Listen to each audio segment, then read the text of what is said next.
पंजाबी जुबान हरेक पंजाबी दी नस नस दे विच बसी हुई है। पंजाब दे लोग पंजाबी लई जींदे ने ते पंजाबी लई मरदे रहे ने। पंजाबी वास्ते एड्डा बड़ा संघर्ष होया कि पंजाबी सूबा बनाया गया।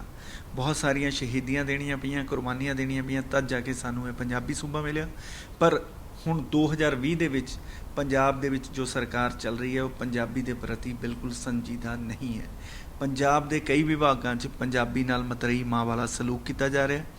हाल ही दे विच सिੱਖਿਆ विभाग ਵੱਲੋਂ एक हुक्म जारी किया गया कि हुण जो हिसाब की पढ़ाई है वो पहली जमात तो पंजाबी विच नहीं होवेगी, उसकी थां ते अंग्रेजी विच होवेगी। इस तमाम मामलों ते असीं गलबात करांगे। साडे नाल मौजूद ने सरदार दलजीत सिंह जी चीमा, साबका सिੱਖਿਆ मंत्री ने पंजाब दे। ते चीमा साहब स्वागत है साडे कार्यक्रम 'ਚ तुहाडा। मेहरबानी जी, बहुत मेहरबानी। चीमा साहब की लगता कि पंजाब की जिहड़ी मौजूदा सरकार है वो पंजाबी के प्रति बिल्कुल हुण संजीदा नहीं है? देखो गल तो है कि ਜਿਹੜੇ ਮੁੱਖ ਮੰਤਰੀ ਹੁੰਦੇ ਆ ਉਹ ਸੂਬੇ ਦਾ ਰੋਲ ਮਾਡਲ ਹੁੰਦੇ। ਜਦੋਂ ਮੁੱਖ ਮੰਤਰੀ ਸਮਾਂ ਆਪਣੀ ਜ਼ਬਾਨ ਛੱਡ ਕੇ ਅੰਗਰੇਜ਼ੀ ਦੇ ਵਿੱਚ ਚੁੱਕਣ ਲੱਗ ਜਾਣ, ਮਿਨਿਸਟਰ ਸਹੁੰ ਜਿਹੜੀ ਆ ਉਹ ਅੰਗਰੇਜ਼ੀ ਦੇ ਵਿੱਚ ਚੁੱਕਣ ਲੱਗ ਜਾਣ, ਤੇ ਸਮਝਦਾ ਮੈਂ ਕਿ ਉਹਦਾ ਅਸਰ ਨੀਚੇ ਥੱਲੇ ਪੈਣਾ ਕੁਦਰਤੀ ਹੁੰਦਾ। ਪਹਿਲੀ ਤਾਂ ਗੱਲ ਮੈਂ ਸਪਸ਼ਟ ਕਰ ਦਿਆਂ ਕਿ ਮੈਂ ਕਿਸੇ ਜ਼ਬਾਨ ਦੇ ਅਗੇਂਸਟ ਨਹੀਂ ਹੈ।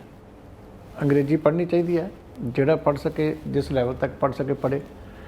ਰਾਦਰ ਜਿੰਨੀਆਂ ਕੋਈ ਭਾਸ਼ਾਵਾਂ ਸਿੱਖ ਸਕੇ ਕੋਸ਼ਿਸ਼ ਕਰਨੀ ਚਾਹੀਦੀ ਹੈ, ਕਿਉਂਕਿ ਹਰ ਭਾਸ਼ਾ ਦੇ ਵਿੱਚ ਬਹੁਤ ਕੁਛ ਆ, ਬੜਾ ਵੱਡਾ ਖਜ਼ਾਨਾ ਅਲੱਗ-ਅਲੱਗ ਭਾਸ਼ਾਵਾਂ ਦੇ ਵਿੱਚ ਹੁੰਦਾ। ਲੇਕਿਨ ਮਨੁੱਖ ਦੀ ਆਪਣੀ ਮਾਂ ਬੋਲੀ ਪ੍ਰਤੀ ਵੀ ਜਿਹੜੀ ਹੈ ਕੋਈ ਡਿਊਟੀ ਬਣਦੀ ਹੈ। ਇਸ ਕਰਕੇ ਜਿਹੜਾ ਪੰਜਾਬ ਦੇ ਵਿੱਚ ਮਾਹੌਲ ਬਣ ਗਿਆ, ਹੁਣ ਤੁਸੀਂ ਸਾਡੀ ਵਿਧਾਨ ਸਭਾ ਦੇਖੋ, ਇਹੀ ਹੈ। ਪਹਿਲਾਂ ਪੰਜਾਬ ਦੇ ਲੋਕਾਂ ਨੇ ਕਿੱਡਾ ਵੱਡਾ ਸੰਘਰਸ਼ ਲੜਿਆ, ਜਿਹਦਾ ਤੁਸੀਂ ਜ਼ਿਕਰ ਕੀਤਾ, ਕੁਰਬਾਨੀਆਂ ਦਿੱਤੀਆਂ, ਪੰਜਾਬੀ ਸੂਬਾ ਬਣਾਇਆ। ਹੁਣ ਤੁਸੀਂ ਪੰਜਾਬ ਵਿਧਾਨ ਸਭਾ ਦੀ ਕਾਰਵਾਈ ਕੱਢ ਕੇ ਦੇਖ ਲਓ, ਜਿਹੜੇ ਗਵਰਨਰ ਦੇ ਭਾਸ਼ਣ ਦੇ ਉੱਤੇ ਜਵਾਬ ਹੁੰਦਾ ਉੱਥੇ ਮੁੱਖ ਮੰਤਰੀ ਸਾਹਿਬ ਅੰਗਰੇਜ਼ੀ ਬੋਲਦੇ ਹੁੰਦੇ। ਜੇ ਹੋਰ ਕੁਐਸਚਨ ਆਨਸਰ ਸਮਾਂ ਹੁੰਦਾ ਉੱਥੇ ਵੀ ਬਹੁਤ ਵਾਰੀ ਜਿਹੜੀ ਹੈ ਆਪਣੀ ਭਾਸ਼ਣ। ਜਿਹੜੀ ਅਸੈਂਬਲੀ ਨੇ 1967 ਦੇ ਵਿੱਚ ਭਾਸ਼ਾ ਐਕਟ ਬਣਾਇਆ, ਉਸ ਅਸੈਂਬਲੀ ਦੇ ਵਿੱਚ ਹੀ ਜਿਹੜਾ ਹੈਗਾ ਤੁਸੀਂ ਭਾਸ਼ਾ ਦੀ ਆਪਣੀ ਇੱਜ਼ਤ ਨਹੀਂ ਕਰਦੇ, ਉਸ ਐਕਟ ਦੀ ਇੱਜ਼ਤ ਨਹੀਂ ਕਰਦੇ, ਤੇ ਫਿਰ ਬਾਹਰ ਜਿਹੜੀ ਹੈ ਉਹਦੀ ਅਣਦੇਖੀ ਹੋਣੀ ਕੁਦਰਤੀ ਹੈ। तो ਸਿੱਖਿਆ ਵਿਭਾਗ ਦੇ ਵਿੱਚ ਤੁਸੀਂ ਬਹੁਤ ਇੱਕ ਲੈਟਰ ਵੀ ਲਿਖਿਆ ਹੈ ਭਾਸ਼ਾ ਮੰਤਰੀ ਨੂੰ ਕਿ ਪੰਜਾਬੀ ਭਾਸ਼ਾ ਨੂੰ ਬਚਾਇਆ ਜਾਵੇ ਤੇ ਜੋ ਆਪਣੀ ਜਿਹੜੀ ਮੁੱਢਲੀ ਐਜੂਕੇਸ਼ਨ ਹੈ ਉਹ ਮਾਤ ਭਾਸ਼ਾ ਦੇ ਵਿੱਚ ਹੀ ਹੋਣੀ ਚਾਹੀਦੀ ਹੈ। ਕੀ ਲੱਗਦਾ ਹੈ ਕਿਉਂ, ਕੌਣ ਸੀ ਇਹਦੇ ਪਿੱਛੇ, ਸਰਕਾਰ ਸੀ ਜਾਂ ਕਿਸੇ ਅਧਿਕਾਰੀ ਦਾ ਹੱਥ ਹੈ ਪੰਜਾਬ 'ਚੋਂ ਪੰਜਾਬੀ ਖਤਮ ਕਰਨ? ਦੇਖੋ ਗੱਲ ਇਹ ਹੈ ਕਿ ਵੈਸੇ ਤੇ ਇੱਕ ਸਾਡੇ ਜੋ ਅਸੀਂ ਤਰੱਕੀ ਕਰ ਰਹੇ ਹਾਂ, ਇੱਕ ਸਾਡੀ ਮਾਨਸਿਕਤਾ ਦੇ ਵਿੱਚ ਇਹ ਗੱਲ ਬੈਠ ਗਈ ਹੈ ਹਰ ਇੱਕ ਦੇ ਕਿ ਇੰਗਲਿਸ਼ ਦੇ ਵਿੱਚ ਅਗਰ ਬੱਚਾ ਪੜ੍ਹਦਾ ਹੈ ਤਾਂ ਸ਼ਾਇਦ ਉਹ ਜ਼ਿਆਦਾ ਕਾਮਯਾਬ ਹੋ ਜਾਂਦਾ, ਉਹ ਜ਼ਿਆਦਾ ਇੰਟੈਲੀਜੈਂਟ ਹੈ। ਇੱਕ ਜਾਂ ਤਾਂ ਅਸੀਂ ਅੰਗਰੇਜ਼ਾਂ ਦੇ ਗੁਲਾਮ ਰਹੇ ਹਾਂ, ਉਹ ਕਿਤੇ ਨਾ ਕਿਤੇ ਸਾਡੀ ਮਾਨਸਿਕਤਾ ਦੇ ਵਿੱਚ ਇਸ ਗੱਲ ਦਾ ਹੁੰਦਾ ਹੈ ਕਿ ਜੇ ਬੰਦਾ ਅੰਗਰੇਜ਼ੀ ਬੋਲਦਾ ਤਾਂ ਸ਼ਾਇਦ ਦੂਜਿਆਂ ਨਾਲੋਂ ਵੱਧ ਸਿਆਣਾ। ਪਰ ਤੁਸੀਂ ਦੁਨੀਆ ਭਰ ਦੀ ਜਿੰਨੀ ਰਿਸਰਚ ਇਹਦੇ ਉੱਤੇ ਹੋਈ ਹੈ ਮਦਰ ਟੰਗ ਦੇ ਉੱਤੇ, ਜਿਹੜੀ ਬੇਸਿਕ ਐਜੂਕੇਸ਼ਨ ਹੈ, ਪ੍ਰਾਇਮਰੀ ਐਜੂਕੇਸ਼ਨ ਹੈ, ਸਾਡੇ ਵੀ ਦੇਸ਼ ਦੇ ਵਿੱਚ ਜਿੰਨੀਆਂ ਕਮੇਟੀਆਂ ਮੈਨੂੰ ਨੈਸ਼ਨਲ ਲੈਵਲ ਦੇ ਉੱਤੇ ਬਤੌਰ ਚੇਅਰਮੈਨ ਕੇਪ ਦੀ ਸਬ ਕਮੇਟੀ ਕਰਨ ਦਾ ਮੌਕਾ ਮਿਲਿਆ, ਸਾਰੇ ਇਸ ਗੱਲ ਨੂੰ ਮੰਨਦੇ ਹੈ ਕਿ ਮੁੱਢਲੀ ਐਜੂਕੇਸ਼ਨ ਜਿੰਨੀ ਅੱਛੀ ਬੱਚਾ ਆਪਣੀ ਭਾਸ਼ਾ ਦੇ ਵਿੱਚ ਸਿੱਖਦਾ, ਓਨਾ ਚੰਗਾ ਤੁਸੀਂ ਦੂਜੀ ਭਾਸ਼ਾ ਵਿੱਚ ਨਹੀਂ ਸਿੱਖ ਸਕਦੇ। ਔਰ ਇੱਕ ਹੋਰ ਗੱਲ ਹੈ ਕਿ ਇਹ ਵੀ ਸਾਰੇ ਮੰਨਦੇ ਹੈ ਕਿ ਯੂਨੈਸਕੋ ਦੀਆਂ ਵੀ ਕਈ ਇੱਥੇ ਰਿਪੋਰਟਾਂ ਨੇ, ਕਈ ਦੇਸ਼ਾਂ ਦੀ ਸਟੱਡੀ ਹੋਈ ਹੈ ਕਿ ਜਿਹਨੂੰ ਆਪਣੀ ਭਾਸ਼ਾ ਚੰਗੀ ਆਉਂਦੀ ਹੈ ਉਹ ਦੂਜੀਆਂ ਜ਼ਬਾਨਾਂ ਬਹੁਤ ਸੌਖੀ ਸਿੱਖਦਾ, ਕਿਉਂਕਿ ਇੱਕ ਜ਼ਿੰਦਗੀ ਨੂੰ ਸਮਝਣਾ, ਇੱਕ ਤੁਹਾਡੀ ਵੋਕੈਬੂਲਰੀ ਬਣ ਜਾਣੀ। ਜਦੋਂ ਇੱਕ ਚੀਜ਼ ਦੇ ਉੱਤੇ ਤੁਹਾਡੀ ਪਕੜ ਹੈ ਤੇ ਦੂਜੇ ਨੂੰ ਤੁਸੀਂ ਝੱਟ ਅੰਡਰਸਟੈਂਡ ਕਰ ਲੈਂਦੇ ਹੋ ਆਪਣੀ ਭਾਸ਼ਾ ਦੇ ਨਾਲ ਰਿਲੇਟ ਕਰਕੇ। ਹੁਣ ਅਸੀਂ ਹੌਲੀ ਹੌਲੀ ਜਿਹੜੀ ਹੈ ਦੋਨਾਂ ਚੀਜ਼ਾਂ ਤੋਂ ਪਿੱਛੇ ਹਟ ਗਏ। ਕਾਰਨ ਇਹੀ ਦਰਸ਼ਕ ਕਾਰਨ ਜਾਣਦੇ हैं कि क्या कारण है? कोई अफसरशाही ਇੰਨੀ ਜ਼ਿਆਦਾ ਹਾਵੀ ਹੋ ਚੁੱਕੀ ਹੈ ਪੰਜਾਬ ਦੇ ਵਿੱਚ, ਜਾਂ ਪੰਜਾਬ ਸਰਕਾਰ ਦੇ ਜੋ ਮੰਤਰੀ ਆ ਉਹਨਾਂ ਦੀ ਚੱਲਦੀ ਨਹੀਂ? ਮੈਂ ਪਹਿਲਾਂ ਹੀ ਮੈਂ ਕਹਿਣਾ ਕਿ ਜਦੋਂ ਉੱਪਰੋਂ ਸੁਪਰਵਿਜ਼ਨ ਜਿਨ੍ਹਾਂ ਨੇ ਕਰਨੀ ਹੈ ਉਹਨਾਂ ਦਾ ਰਵੱਈਆ ਹੋਵੇ ਤਾਂ ਥੱਲੇ ਨੈਗਲੀਜੈਂਸ ਹੋਣੀ ਕੁਦਰਤੀ ਹੈ। ਹੁਣ ਪਹਿਲਾਂ ਤਾਂ ਜਿਹੜੀ ਹੈਗੀ ਹੈ ਪੰਜਾਬ ਦੇ ਵਿੱਚ ਜਿਹੜੀ ਗੌਰਮੈਂਟ ਦੀ ਜ਼ਿੰਮੇਵਾਰੀ ਹੈ ਉਹ ਹੈ ਕੁਆਲਿਟੀ ਐਜੂਕੇਸ਼ਨ ਦੀ। ਦੇਖੋ ਇਸ ਵੇਲੇ ਜੇ ਤੁਸੀਂ ਲਾਓਗੇ ਤਾਂ 25 ਕੁ ਲੱਖ ਬੱਚਾ ਜਿਹੜਾ ਹੈਗਾ ਉਹ ਪ੍ਰਾਈਵੇਟ ਸਕੂਲਾਂ 'ਚ ਪੜ੍ਹਦਾ, ਜਿੰਨਾ ਕੁ ਮੇਰੇ ਟਾਈਮ 'ਤੇ ਸੀ, ਥੋੜ੍ਹੇ ਬਹੁਤਾ ਵੱਧ ਘੱਟ ਹੋ ਸਕਦਾ। ਤੇ 24-25 ਲੱਖ ਹੀ ਸਰਕਾਰੀ ਸਕੂਲਾਂ 'ਚ ਪੜ੍ਹਦਾ, ਆਲਮੋਸਟ 50-50 ਹੈ। ਕਿਉਂਕਿ ਕਰੇਜ਼ ਪੈ ਗਿਆ, ਇਕੱਲਾ ਸਾਡੀ ਸਟੇਟ 'ਚ ਨਹੀਂ ਬਾਕੀ ਸਟੇਟਾਂ ਦੇ ਵਿੱਚ ਵੀ ਹੈ ਕਿ ਲੋਕਾਂ ਨੂੰ ਪ੍ਰਾਈਵੇਟ ਸਕੂਲਾਂ ਦਾ ਇੰਗਲਿਸ਼ ਮੀਡੀਅਮ ਦਾ ਕਰੇਜ਼ ਬਣ ਗਿਆ। ਪਰ ਸਰਕਾਰ ਦੀ ਜਿਹੜੀ ਜ਼ਿੰਮੇਵਾਰੀ ਹੈ ਕਿ ਸਾਡੇ ਕੋਲੇ ਬੜੇ ਐਵਰੇਜ ਘਰਾਂ ਦੇ, ਗਰੀਬ ਘਰਾਂ ਦੇ ਬਹੁਤ ਹਰ ਤਰ੍ਹਾਂ ਦੇ ਬੱਚੇ ਆਉਂਦੇ, ਦਲਿਤ ਪਰਿਵਾਰਾਂ ਦੇ ਬੜੀ ਵੱਡੀ ਗਿਣਤੀ ਬੱਚੇ ਆਉਂਦੇ। ਉਹਨਾਂ ਬੱਚਿਆਂ ਦੇ ਘਰਾਂ ਦਾ ਮਾਹੌਲ ਜਿਹੜਾ ਉਹ ਇੱਕ ਅਮੀਰ ਘਰ ਦੇ ਮਾਹੌਲ, ਇੱਕ ਅਫਸਰ ਦੇ ਘਰ ਦਾ ਮਾਹੌਲ ਤੇ ਇੱਕ ਪਿੰਡ ਦੇ ਵਿੱਚ ਮਿਹਨਤ ਮਜ਼ਦੂਰੀ ਕਰਨ ਵਾਲੇ ਦਾ ਘਰ ਦਾ ਮਾਹੌਲ ਦਿਨ ਰਾਤ ਦਾ ਫਰਕ ਹੁੰਦਾ। ਜਿਹੜੀ ਲੈਂਗੁਏਜ ਬੱਚਾ ਸਕੂਲ 'ਚ ਪੜ੍ਹਦਾ ਉਹਨੂੰ ਘਰੋਂ ਸਪੋਰਟ ਮਿਲਦੀ ਹੈ ਕਿ ਨਹੀਂ ਮਿਲਦੀ, ਇਹ ਸਾਨੂੰ ਦੇਖਣਾ ਪੈਣਾ ਪਹਿਲਾਂ। ਇਹੀ ਤਾਂ ਜਾਣਨਾ ਚਾਹੁੰਦਾ ਸੀਗਾ ਵੀ ਇੱਕ ਪੱਤਰ ਜਾਰੀ ਹੋ ਜਾਂਦਾ ਸਿੱਖਿਆ ਸਕੱਤਰ ਦੇ ਦਸਖਤਾਂ ਹੇਠ ਕਿ ਪਹਿਲੀ ਤੋਂ ਪੰਜਾਬੀ ਖਤਮ, ਮੈਨੂੰ ਤਾਂ ਨਾਦਰਸ਼ਾਹੀ ਫਰਮਾਨ ਲੱਗਿਆ। ਨਹੀਂ, ਬਹੁਤ ਹੀ ਗਲਤ ਹੈ। ਮੈਂ ਸਮਝਦਾ ਕਿ ਪਹਿਲਾਂ ਇੱਕ ਡਰਾਮਾ ਹੋਇਆ ਪੰਜਾਬ ਦੇ ਵਿੱਚ, ਦੇਖੋ ਕਿ ਅਸੀਂ ਸਕੂਲਾਂ ਦੇ ਵਿੱਚ ਇੰਗਲਿਸ਼ ਮੀਡੀਅਮ ਸ਼ੁਰੂ ਕਰਦੇ, ਉਹ ਲੋਕਾਂ ਨੂੰ ਪਲੀਜ਼ ਕਰਨ ਦੀ ਕੋਸ਼ਿਸ਼ ਹੈ ਕਿਉਂਕਿ ਜੋ ਲੋਕਾਂ ਦਾ ਸੈਂਟੀਮੈਂਟ ਹੈ ਅਸੀਂ ਇਹਨੂੰ ਐਕਸਪਲੋਇਟ ਕਰ ਰਹੇ ਹਾਂ। ਰਾਦਰ ਇਹ ਨਹੀਂ ਸੋਚ ਰਹੇ ਕਿ ਲੋਕਾਂ ਨੂੰ ਸਹੀ ਇੱਕ ਐਜੂਕੇਸ਼ਨ ਦੀ ਪ੍ਰਣਾਲੀ ਅਸੀਂ ਦੇਣੀ ਹੈ। ਅਸੀਂ ਲੋਕਾਂ ਦੀ ਜਿਹੜੀ ਅੰਦਰਲੀ ਇੱਕ ਇੱਛਾ ਹੈ, ਕਿਉਂਕਿ ਗਰੀਬ ਦੀ ਵੀ ਇੱਛਾ ਹੈ, ਹਰ ਇੱਕ ਦੀ ਇੱਛਾ ਹੈ ਕਿ ਮੇਰਾ ਬੱਚਾ ਵੀ ਅੰਗਰੇਜ਼ੀ ਸਕੂਲ 'ਚ ਪੜ੍ਹੇ, ਪਰ ਉਹਨੂੰ ਇਹ ਨਹੀਂ ਪਤਾ ਕਿ ਇਹ ਬੱਚਾ ਇਸ ਮਾਹੌਲ 'ਚ ਇੰਗਲਿਸ਼ ਪੜ੍ਹੇਗਾ ਤੇ ਵੱਡੀਆਂ ਕਲਾਸਾਂ ਵਿੱਚ ਇਹ ਅੱਗੇ ਨਹੀਂ ਚੱਲ ਪਾਏਗਾ। ਉਹਨੂੰ ਰਸਤਾ ਸਮਝਾਉਣਾ ਮਾਂ ਪਿਓ ਨੂੰ ਉਹ ਗੌਰਮੈਂਟ ਦਾ ਡਿਊਟੀ ਬਣਦੀ, ਸਹੀ ਉਹਨੂੰ ਪ੍ਰਣਾਲੀ ਐਜੂਕੇਸ਼ਨ ਦੀ ਦੇਣੀ, ਕਿਉਂਕਿ ਉਹਨੂੰ ਤਾਂ ਨਹੀਂ ਪਤਾ, ਕਿਉਂਕਿ ਆਪ ਨਹੀਂ ਪੜ੍ਹਿਆ। ਉਹ ਆਪਣੇ ਬੱਚੇ ਵਾਸਤੇ ਚੰਗਾ ਜਿਹੜਾ ਸੋਚਦਾ, ਪਰ ਇਹ ਗੌਰਮੈਂਟ ਨੇ ਦੇਖਣਾ ਕਿ ਇਹਨੂੰ ਸਿਸਟਮ ਉਹ ਦਿੱਤਾ ਜਾਵੇ ਕਿ ਜਿਹਦੇ 'ਚ ਬੱਚਾ ਆਪਣੀ ਮੰਜ਼ਿਲ ਤੱਕ ਪਹੁੰਚ ਸਕੇ, ਵਿੱਚ ਵਿਚਾਲੇ ਨਾ ਰਹਿ ਜਾਵੇ। ਅਸੀਂ ਹੁਣ ਉਹਨਾਂ ਦੀਆਂ ਭਾਵਨਾਵਾਂ ਨੂੰ ਜਿਹੜਾ ਐਕਸਪੈਕਟ ਕਰਨਾ ਸ਼ੁਰੂ ਕਰਤਾ ਵੀ ਅਸੀਂ ਵੀ ਸਕੂਲਾਂ ਦੇ ਵਿੱਚ ਇੰਗਲਿਸ਼ ਮੀਡੀਅਮ ਸ਼ੁਰੂ ਕਰ ਰਹੇ ਹਾਂ। ਉਹ ਸ਼ੁਰੂ ਕਿੱਦਾਂ ਕਰ ਰਹੇ ਹਾਂ ਕਿ ਧੱਕੇ ਨਾਲ ਉਹਨਾਂ ਨੂੰ ਅੰਗਰੇਜ਼ੀ ਦੀਆਂ ਕਿਤਾਬਾਂ ਛਪਾ ਕੇ ਦੇ ਰਹੇ ਹਾਂ। ਇੱਕ ਵੀ ਅਸੀਂ ਇੰਗਲਿਸ਼ ਮੀਡੀਅਮ ਦਾ ਟੀਚਰ ਭਰਤੀ ਨਹੀਂ ਕੀਤਾ, ਇੱਕ ਵੀ। ਜੇ ਹੈ ਤਾਂ ਇਹਨਾਂ ਨੂੰ ਪੁੱਛ ਲਓ। ਤੇ ਅੱਗੇ ਤੁਹਾਡੇ ਕੋਲੇ ਟੀਚਰ ਦੀ ਸ਼ਾਰਟੇਜ ਹੈ, ਜਿੱਥੇ 10 ਟੀਚਰ ਚਾਹੀਦੇ ਆ ਉਹ ਸਕੂਲ 'ਚ 5 ਟੀਚਰ ਬੈਠੇ। ਇੱਕ ਟੀਚਰ ਕਲਾਸ ਲੈ ਸਕਦਾ ਸੀ ਇੱਕ ਸੈਕਸ਼ਨ ਦੀ, ਤੁਸੀਂ ਉਹਦੇ 2 ਸੈਕਸ਼ਨ ਬਣਾਤੇ, ਇੱਕ ਅੰਗਰੇਜ਼ੀ ਦਾ ਇੱਕ ਪੰਜਾਬੀ ਦਾ। ਹੁਣ ਨਾ ਜਿਹੜੇ ਆ ਤੁਹਾਡੇ ਕੋਲੇ ਪੰਜਾਬੀ ਵਾਸਤੇ ਟੀਚਰ ਪੂਰੇ ਆ, ਨਾ ਇੰਗਲਿਸ਼ ਵਾਸਤੇ ਟੀਚਰ ਪੂਰੇ ਆ। ਦੂਜੀ ਗੱਲ ਹੈ ਕਿ ਤੁਹਾਡੇ ਸਾਰੇ ਟੀਚਰਾਂ ਨੂੰ ਇੰਗਲਿਸ਼ ਪੜ੍ਹਾਉਣ ਦਾ ਖੁਦ ਨੂੰ ਤਜਰਬਾ ਨਹੀਂ, ਸਾਰਿਆਂ ਦੀ ਸਪੀਕਿੰਗ ਪਾਵਰ ਨਹੀਂ ਹੈ। ਉਹ ਟ੍ਰੇਨਿੰਗ ਤੁਸੀਂ ਉਸ ਲੈਵਲ 'ਤੇ ਪਹਿਲਾਂ ਆਪਣੇ ਕੇਡਰ ਨੂੰ ਨਹੀਂ ਦਿੱਤੀ, ਉਸ ਲੈਵਲ ਦੀ ਤੁਸੀਂ ਭਰਤੀ ਨਹੀਂ ਕੀਤੀ ਕਿ ਜਿਹੜੇ ਆਪ ਫਲੂਐਂਟ ਹੋਣ ਇੰਗਲਿਸ਼ ਦੇ ਵਿੱਚ, ਆਪ ਸਾਰੇ ਬੋਲ ਸਕਦੇ ਹੋਣ, ਬਹੁਤ ਥੋੜ੍ਹੇ ਆ। ਇਸ ਕਰਕੇ ਤੁਸੀਂ ਪੰਜਾਬੀ ਵਾਲੇ ਜਿਹੜਾ ਸੀਗਾ ਉਹਨਾਂ ਦਾ ਵੀ ਬੇੜਾ ਗਰਕ ਕਰ ਦਿੱਤਾ, ਤੇ ਇੰਗਲਿਸ਼ ਦਾ ਜਿਹੜਾ ਹੈਗਾ ਝੂਠੀਆਂ ਐਡਵਰਟਾਈਜ਼ਮੈਂਟ ਦੇ ਕੇ ਅਸੀਂ ਇਹ ਕਰ ਰਹੇ ਹਾਂ, ਉਹ ਕਰ ਰਹੇ ਹਾਂ। ਅਲਟੀਮੇਟਲੀ ਹੁਣ ਇਹ ਹੈ ਕਿ 6ਵੀਂ 7ਵੀਂ 8ਵੀਂ 'ਚ ਜਿਹੜੇ ਬੱਚੇ ਪੜ੍ਹੇ, ਤੁਸੀਂ ਸਕੂਲਾਂ ਦੇ ਪ੍ਰਿੰਸੀਪਲਾਂ ਨੂੰ ਜਾ ਕੇ ਪਰਦੇ ਨਾਲ ਪੁੱਛੋ, ਤੇ 9ਵੀਂ ਵਿੱਚ ਬੱਚੇ ਉਹ ਲੈਣ ਨੂੰ ਤਿਆਰ ਨਹੀਂ, ਕਿਉਂਕਿ ਉਹਨਾਂ ਨੂੰ ਨਜ਼ਰ ਆਉਂਦਾ ਕਿ 10ਵੀਂ ਦਾ ਬੋਰਡ ਦਾ ਐਗਜ਼ਾਮ ਅਸੀਂ ਪਾਸ ਨਹੀਂ ਕਰ ਸਕਦੇ। ਹੁਣ ਉਹ ਬੱਚੇ ਛੱਡ ਰਹੇ। ਤੇ ਜਿਹੜੇ ਉਹਨਾਂ ਨੇ ਪੰਜਾਬੀ ਦੇ ਵਿੱਚ ਆਪਣੀ ਐਫੀਸ਼ੀਐਂਸੀ ਹਾਸਲ ਕਰਨੀ ਸੀ, ਵੋਕੈਬੂਲਰੀ ਪੰਜਾਬੀ ਦੇ ਸ਼ਬਦਾਂ ਦੀ, ਸਾਇੰਸ ਦੀ, ਦੂਜਿਆਂ ਦੀ ਹਾਸਲ ਕਰਨੀ ਸੀ, ਉਹ 6ਵੀਂ 7ਵੀਂ 8ਵੀਂ 'ਚ ਕਰ ਨਹੀਂ ਸਕੇ। ਹੁਣ 9ਵੀਂ 'ਚ ਉੱਥੇ ਵੀ ਸਫ਼ਰ ਕਰਨਗੇ ਤੇ ਜਿਹੜੀ ਹੈ ਇੰਗਲਿਸ਼। ਤੁਸੀਂ ਸਿੱਖਿਆ ਮੰਤਰੀ ਰਹੇ ਹੋ ਸਰ, ਕਿਹੜੀ ਦੂਰਦਰਸ਼ਤਾ ਦੀ ਘਾਟ ਲੱਗੀ ਕਿ ਬੱਚਿਆਂ ਦੇ ਜੀਵਨ ਨਾਲ ਹੀ ਖਿਲਵਾੜ ਹੋਣ ਲੱਗੇ? ਦੇਖੋ, ਪਹਿਲੀ ਤਾਂ ਗੱਲ ਹੈ ਜੋ ਮੈਨੂੰ ਲੱਗਦਾ ਹੈ ਕਿ ਮਿਨਿਸਟਰ ਨੂੰ ਮਿਨਿਸਟਰਾਂ ਦੇ ਕੰਮ ਕਰਨੇ ਚਾਹੀਦੇ ਆ, ਐਡਮਿਨਿਸਟ੍ਰੇਟਰ ਨੂੰ ਐਡਮਿਨਿਸਟ੍ਰੇਟਰ ਦੇ ਕੰਮ ਕਰਨੇ ਚਾਹੀਦੇ, ਟੀਚਰ ਨੂੰ ਪੜ੍ਹਾਉਣਾ ਚਾਹੀਦਾ। ਹੁਣ ਸਾਡੇ ਅਕੈਡਮਿਕ ਫੈਸਲੇ ਜਿਹੜੇ ਆ ਅਫਸਰ ਲੈਣ ਲੱਗੇ। ਇਹ ਨਹੀਂ ਕਿ ਅਫਸਰ ਸਿਆਣੇ ਹੁੰਦੇ ਆ, ਅਫਸਰ ਹਾਈਲੀ ਕੁਆਲੀਫਾਈਡ ਹੁੰਦੇ ਆ, ਪਰ ਟੀਚਰ ਦਾ ਵੀ ਇੱਕ ਆਪਣਾ ਤਜਰਬਾ ਹੁੰਦਾ। ਜਿਹੜਾ ਬੰਦਾ ਪਹਿਲੀ ਤੋਂ ਲੈ ਕੇ ਸਾਰੀ ਉਮਰ 10 20 ਸਾਲ 25 ਸਾਲ ਇਹੀ ਕੰਮ ਕਰਦਾ, ਬੋਰਡ ਦੇ ਵਿੱਚ ਜਿਹੜਾ ਹੈਗਾ ਇੱਕ ਪ੍ਰੋਫੈਸ਼ਨਲ ਜਿਹੜਾ ਤਰੀਕੇ ਦੇ ਨਾਲ ਇਹ ਫੈਸਲੇ ਲਏ ਜਾਂਦੇ ਆ, ਉੱਥੇ ਸਾਰੇ ਅਕੈਡਮਿਸ਼ੀਅਨ ਹੁੰਦੇ ਆ। ਹੁਣ ਅਸੀਂ ਬੋਰਡਾਂ ਦੇ ਚੇਅਰਮੈਨ ਵੀ ਜਿਹੜੇ ਆ ਇਕੱਲੇ ਅਫਸਰ ਲਾ ਲੈਂਦੇ ਹਨ, ਜਿਨ੍ਹਾਂ ਦੀ ਕੋਈ ਜ਼ਰੂਰੀ ਨਹੀਂ ਕਿ ਬੈਕਗਰਾਊਂਡ ਐਜੂਕੇਸ਼ਨ ਦੀ ਹੋਵੇ, ਤੇ ਜਿਹੜੇ ਡਿਪਾਰਟਮੈਂਟ ਦੇ ਸੈਕਟਰੀ ਨੇ ਉਹ ਵੀ ਤੁਸੀਂ ਜਿਹੜੇ ਐਡਮਿਨਿਸਟ੍ਰੇਸ਼ਨ 'ਚੋਂ ਲਾ ਲੈਂਦੇ ਹੋ। ਤੇ ਹੁਣ ਫੈਸਲੇ ਸਾਰੇ ਇੱਥੋਂ ਡਿਕਟੇਟ ਹੋਣ ਲੱਗੇ। ਬਿਲਕੁਲ। ਤੇ 2 ਮੰਤਰੀਆਂ ਨੂੰ ਆਪਣੇ ਅਹੁਦੇ ਤੋਂ ਛੱਡਣਾ ਪਿਆ ਸਿੱਖਿਆ ਵਿਭਾਗ ਦੇ ਵਿੱਚ। ਤੁਸੀਂ ਖੁਦ ਸਿੱਖਿਆ ਵਿਭਾਗ ਚਲਾਇਆ, ਕਿੰਨੀਆਂ ਕੁ ਮੁਸ਼ਕਲਾਂ ਆਉਂਦੀਆਂ ਸੀ ਤੁਹਾਨੂੰ ਸਿੱਖਿਆ ਵਿਭਾਗ ਚਲਾਉਣ? ਇਹ ਉਸੇ ਤਰ੍ਹਾਂ ਹੀ ਹੈ ਜਿਵੇਂ ਜਾਇੰਟ ਪਰਿਵਾਰ ਨੂੰ ਜਿਹੜਾ ਇਕੱਠਾ ਚਲਾਉਣ ਵਾਸਤੇ ਵੱਡੇ ਬਜ਼ੁਰਗ ਨੂੰ ਇੱਕ ਤਜਰਬੇ ਦਾ ਜਿਹੜਾ ਨਾਲ ਲੈ ਕੇ ਚੱਲਣਾ ਪੈਂਦਾ।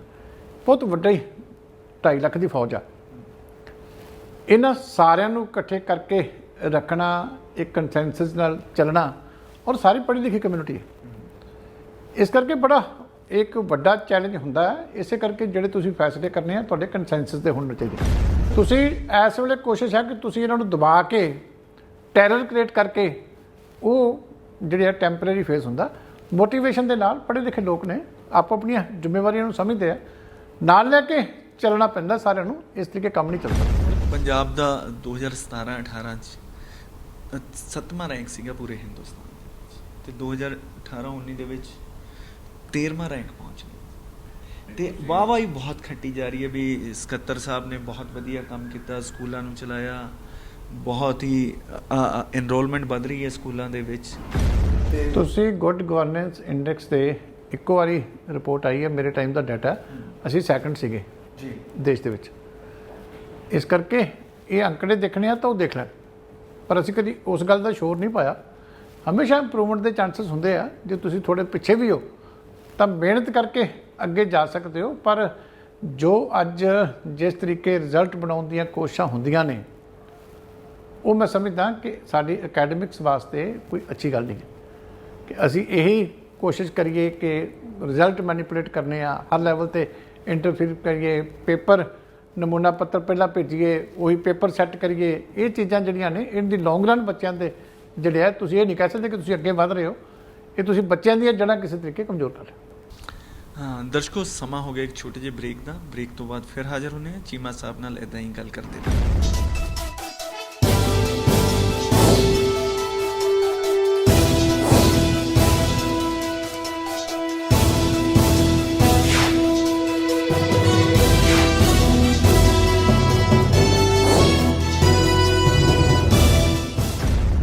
ਬ੍ਰੇਕ ਤੋਂ ਬਾਅਦ ਸਵਾਗਤ ਹੈ। ਚੀਮਾ ਸਾਹਿਬ, ਸਕੂਲਾਂ ਦੇ ਵਿੱਚ ਪੰਜਾਬ ਸਰਕਾਰ ਦਾਅਵਾ ਕਰੀ ਹੈ ਕਿ 10% ਜਿਹੜੀ ਹੈ ਐਨਰੋਲਮੈਂਟ ਵੱਧ ਗਈ ਹੈ, ਜਦਕਿ ਪੰਜਾਬ ਦੇ ਵਿੱਚ ਜ਼ਿਆਦਾਤਰ ਸ਼ਹਿਰੀ ਸਕੂਲਾਂ ਦੇ ਵਿੱਚ ਪ੍ਰਵਾਸੀ ਬੱਚੇ ਪੜ੍ਹਦੇ ਸੀ, ਉਹ ਆਪਣੇ ਆਪਣੇ ਪ੍ਰਦੇਸ਼ਾਂ ਨੂੰ ਜਾ ਚੁੱਕੇ ਨੇ। ਤੇ ਕਿੰਨੀ ਕੁ ਸੱਚਾਈ ਲੱਗਦੀ ਹੈ ਤੁਹਾਨੂੰ ਇਸ ਦਾਅਵੇ ਦੀ? ਦੇਖੋ, ਗੱਲ ਇਹ ਹੈ ਕਿ ਮੈਨੂੰ ਇਸ ਗੱਲ ਦੇ ਵਿੱਚ ਬਹੁਤੀ ਜਸਟੀਫਿਕੇਸ਼ਨ ਕਦੀ ਲੱਗੀ ਨਹੀਂ, ਕਿਉਂਕਿ ਹੁਣ ਕਈ ਤਰ੍ਹਾਂ ਦੇ ਸਿਸਟਮ ਚੱਲਦੇ। ਹਾਲੇ 10ਵੀਂ ਦਾ ਰਿਜ਼ਲਟ ਆਇਆ ਨਹੀਂ ਹੁੰਦਾ, ਤੁਸੀਂ ਸਾਰੇ ਤੋਂ ਰਿਪੋਰਟ ਮੰਗ ਲੈਂਦੇ ਹੋ ਕਿ 11ਵੀਂ 'ਚ ਬੱਚਾ ਦਾਖਲ ਕਰਕੇ ਤੇ ਰਿਪੋਰਟ ਭੇਜ ਦਿਓ ਜੀ। ਉਹ ਸਰਟੀਫਿਕੇਟ ਲੈ ਕੇ ਬੱਚਾ ਉੱਥੇ ਰਹਿੰਦਾ ਹੈ ਕਿ ਉਹ ਕਿਤੇ ਜਾ ਕੇ ਭਰਤੀ ਹੋ ਜਾਂਦਾ ਹੈ ਕਿ ਕਿਤੇ ਪ੍ਰਾਈਵੇਟ ਕਿਤੇ ਹੋਰ ਸਕੂਲ ਚਲਾ ਜਾਂਦਾ, ਉਹ ਬਾਅਦ ਦੇ ਵਿੱਚ ਤੁਸੀਂ ਡਾਟੇ 'ਚ ਰਿਫਲੈਕਟ ਕਰਨਾ ਨਹੀਂ। ਜੀ। ਇਸ ਕਰਕੇ ਇਹ ਤਾਂ ਹੁਣ ਮਹਿਕਮੇ ਤੋਂ ਤੁਸੀਂ ਪੁੱਛੋ ਕਿ ਕਿੰਨੀ ਕੁ ਇਹਦੇ ਵਿੱਚ ਇਹ ਤਾਂ ਸੱਚਾਈ ਹੈ ਸਰ, ਪ੍ਰਵਾਸੀ ਬੱਚੇ ਤਾਂ ਬਹੁਤ ਜਾ ਚੁੱਕੇ ਨੇ ਪੰਜਾਬ। ਨਹੀਂ, ਆ ਕੋਵਿਡ 'ਚ ਤਾਂ ਮਾਈਗ੍ਰੇਸ਼ਨ ਹੋਈ ਹੈ, ਬੜੀ ਵੱਡੀ ਮਾਈਗ੍ਰੇਸ਼ਨ ਹੋਈ ਹੈ। ਇਹਦਾ ਹੁਣ ਬੱਚੇ ਕਿੰਨੇ ਵਾਪਸ ਆਉਂਦੇ ਆ ਨਹੀਂ ਆਉਂਦੇ, ਇਹ ਤਾਂ ਕੁਝ ਦੇਰ ਬਾਅਦ ਇਹ ਚੀਜ਼ਾਂ ਤੈਅ ਹੋ ਜਾਂਦੀਆਂ। ਕੰਸੈਂਟ ਨਾਲ ਆਪਾਂ ਉਹਨੂੰ ਐਡਮਿਸ਼ਨ ਦਵਾਂਗੇ ਜਾਂ ਖੁਦ ਟੀਚਰ ਦੀ ਜਾਂ ਪ੍ਰਿੰਸੀਪਲ ਦੀ ਹੈਡ ਦੀ ਮਰਜ਼ੀ ਹੈ ਕਿ ਉਹਨਾਂ ਦਾ ਨਾਂ ਆਟੋਮੈਟਿਕਲੀ ਆਪੇ ਫੈਚ ਕਰ ਲਵੇ? ਨਹੀਂ, ਇੱਕ ਇਹ ਹੈ ਕਿ ਇੱਕ ਡਰਾਬੈਕ ਇਹਦੇ ਵਿੱਚ ਸੀਗਾ ਰਾਈਟ ਟੂ ਐਜੂਕੇਸ਼ਨ ਐਕਟ ਦੇ ਵਿੱਚ ਕਿ ਜਿਹੜਾ ਬੱਚਾ ਇੱਕ ਵਾਰੀ ਤੁਸੀਂ ਐਡਮਿਟ ਕਰ ਲਿਆ, ਉਹ ਬੱਚਾ ਆਵੇ ਨਾ ਆਵੇ ਤੁਸੀਂ ਉਹਦਾ ਨਾਂ ਨਹੀਂ ਕੱਢ ਸਕਦੇ।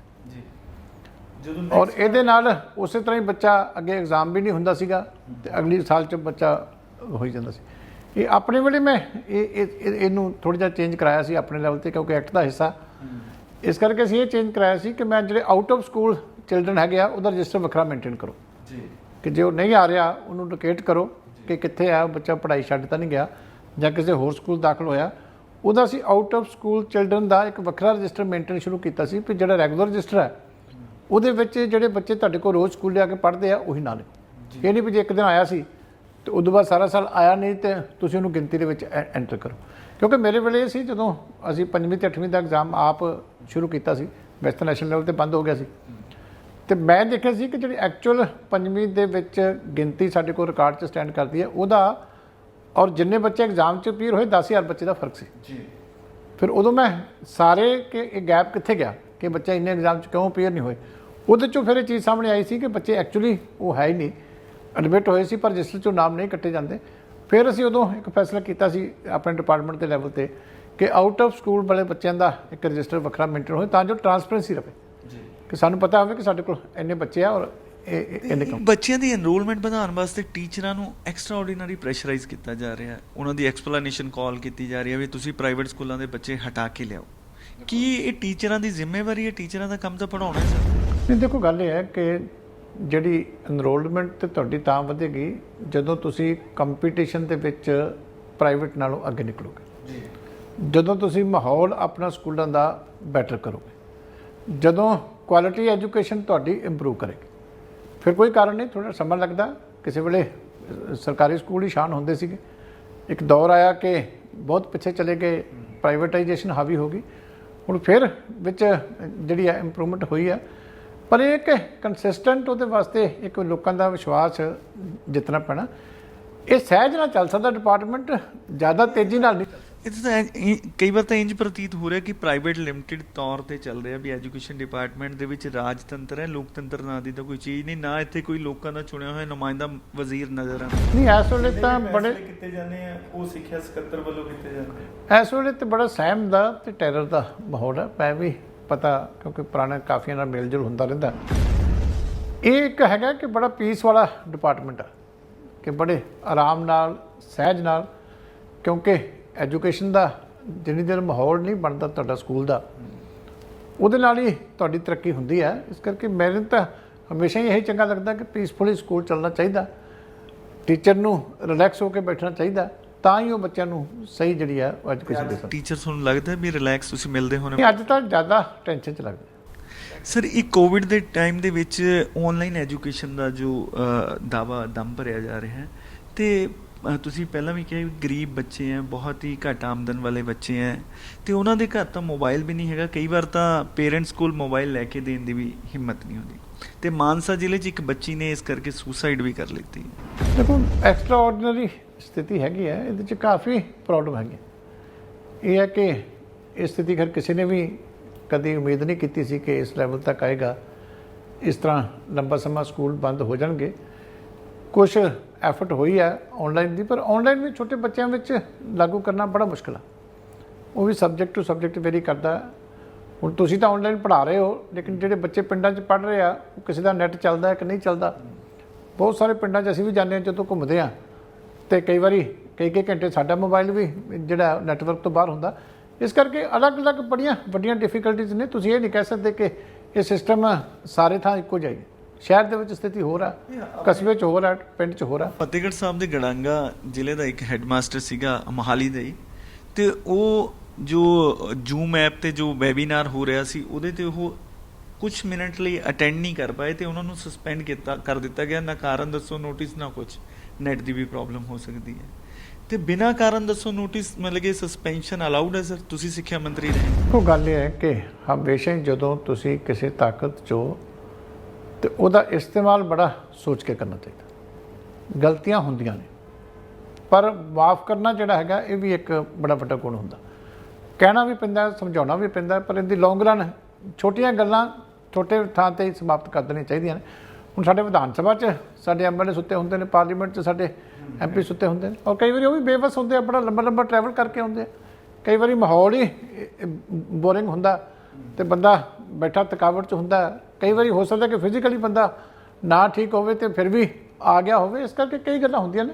ਬਹੁਤ ਸਾਰੀਆਂ ਗੱਲਾਂ ਤਾਂ ਤੁਸੀਂ ਕਹਿ ਕੇ ਸਾਰ ਸਕਦੇ। ਜੇ ਬੰਦਾ ਰਿਪੀਟਡਲੀ ਕੋਈ ਗਲਤੀ ਕਰਦਾ, ਹੈਬਚੁਅਲ ਹੈ, ਉਹਦੀ ਪਨਿਸ਼ਮੈਂਟ ਐਕਸਪਲੇਨੇਸ਼ਨ ਤਾਂ ਹੋਣੀ ਚਾਹੀਦੀ ਹੈ, ਸਿੱਧਾ ਹੀ ਤੁਸੀਂ ਫਾਇਰ ਕਰ ਦਿਓ ਬੰਦੇ। ਨਹੀਂ, ਇਹੀ ਮੈਂ ਕਹਿ ਰਿਹਾ ਕਿ ਪੱਖ ਸਾਰਿਆਂ ਦਾ ਸੁਣ ਲੈਣਾ ਚਾਹੀਦਾ। ਮੈਂ ਤਾਂ ਹਮੇਸ਼ਾ ਹੀ ਇਸ ਗੱਲ ਦਾ ਹੁੰਦਾ ਕਿ ਗਲਤੀਆਂ ਹੋਈ ਹੁੰਦੀਆਂ, ਤੁਸੀਂ ਮਾਫ ਵੀ ਕਰਨਾ ਹੁੰਦਾ, ਲੈ ਕੇ ਸਾਰਿਆਂ ਨੂੰ ਨਾਲ ਵੀ ਚੱਲਣਾ ਪੈਂਦਾ। ਹਮੇਸ਼ਾ ਹਾਰਸ਼ ਪਨਿਸ਼ਮੈਂਟ ਦੇ ਨਾਲ ਤੁਸੀਂ ਵਰਲਡ ਵਾਈਡ ਦੇਖ ਲਓ, ਕੋਈ ਵੀ ਸਿਸਟਮ ਇੰਪਰੂਵ ਨਹੀਂ ਕੀਤਾ। ਸਿਸਟਮ ਜਦੋਂ ਵੀ ਇੰਪਰੂਵ ਕਰਦਾ ਮੋਟੀਵੇਸ਼ਨ ਨਾਲ ਕਰਦਾ।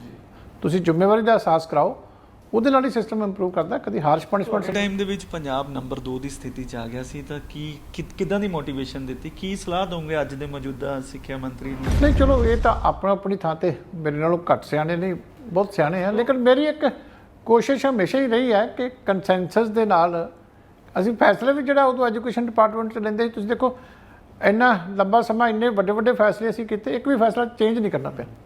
ਉਹ ਇਸੇ ਕਰਕੇ ਸੀ ਕਿ ਖੁੱਲ੍ਹੇ ਮਨ ਦੇ ਨਾਲ ਸਾਰਿਆਂ ਦੀ ਸੁਣੀ ਜਾਂਦੀ। ਡਿਸਟ੍ਰਿਕਟ ਐਜੂਕੇਸ਼ਨ ਅਫਸਰ ਦੀ ਵੀ, CEOs ਦੀ ਵੀ, ਪ੍ਰਿੰਸੀਪਲ ਦੀ ਵੀ, ਹਰ ਲੈਵਲ ਦੀ ਇਨਪੁਟ ਅਸੀਂ ਲੈਂਦੇ ਸੀ ਕਿ ਪਹਿਲਾਂ ਲੈ ਲਓ।